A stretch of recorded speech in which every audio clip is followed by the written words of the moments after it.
That's why Hollywood and publishers of pulp fiction and publishers of pulp comic books and so much of so-called popular culture, those engineered boy bands and everything else, it's all just regurgitated derivative schlock. It's stuff that people consume and then it's completely forgotten. It's immediately forgotten after you consume it because there's no timeless universal wisdom in there. There's no truth in there because it's only mechanical, rational minds just churning out content. It's not divinely inspired. There's no genuine imagination there. The evidence for this is just go and look on the streaming platforms. Just go look on the streaming services. Netflix and Hulu and Disney Plus and what's Prime, Amazon Prime and Paramount Plus and Apple TV and on and on and on it goes, right? And all of these platforms are just churning out this content. We were making a comment to a friend of ours how documentaries no longer exist on Netflix. You know, those tight little 90-minute documentaries that would tell you a story and the whole story in 90 minutes?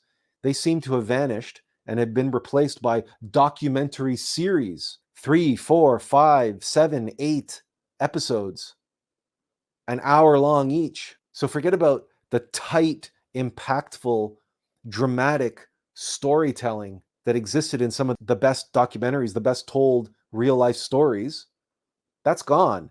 Now there are these extended, bloated, meandering, 7, 8, 9 episode series telling the story. Why?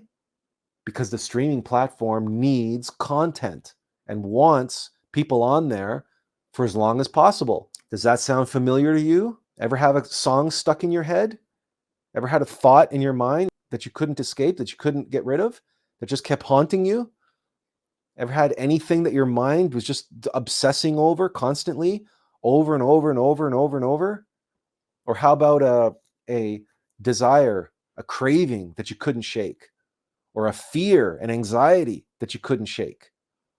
And everything was being consumed by it, right? All of your attention was being drawn to it because the egos want to sit on the iron throne of our psychological Westeros. They want to sit on the iron throne for as long as possible. They want to rule for as long as possible. The iron throne, right, of Game of Thrones, like all the different houses jockeying for position to see who's going to rule the iron throne. Well, that's how all the egos are behaving inside of our psychology. And that's why it is that you can get stuck on something because there's some ego is sitting on the iron throne, is beating off all of the other egos that are contesting and trying to knock him off his perch and take his place. And then sometimes you can't hold a thought for any length of time. And your mind is like a web browser on demo mode, like just randomly clicking hypertext links. And you're going from thought to emotion, to memory, to fantasy, to craving, to aversion, to belief, to doubt, and you're just bouncing around. Well, that's because all these egos are all vying for your attention. They're all vying for that control of your psychology. So now, next time you go onto Netflix or YouTube for that matter, and the algorithm is throwing all these different options at you, right? The illusion of choice. And Netflix now, forget about the 90-minute documentary. No. It's now 9 hours because they want to keep you there. They want to keep you on their platform because you probably know this. Netflix has introduced advertising. And as soon as you introduce an advertising model, you make more money the longer those eyeballs are on your platform. That's the ego gets more of your consciousness and more of your sexual force the longer it stays on the iron throne of your psychology.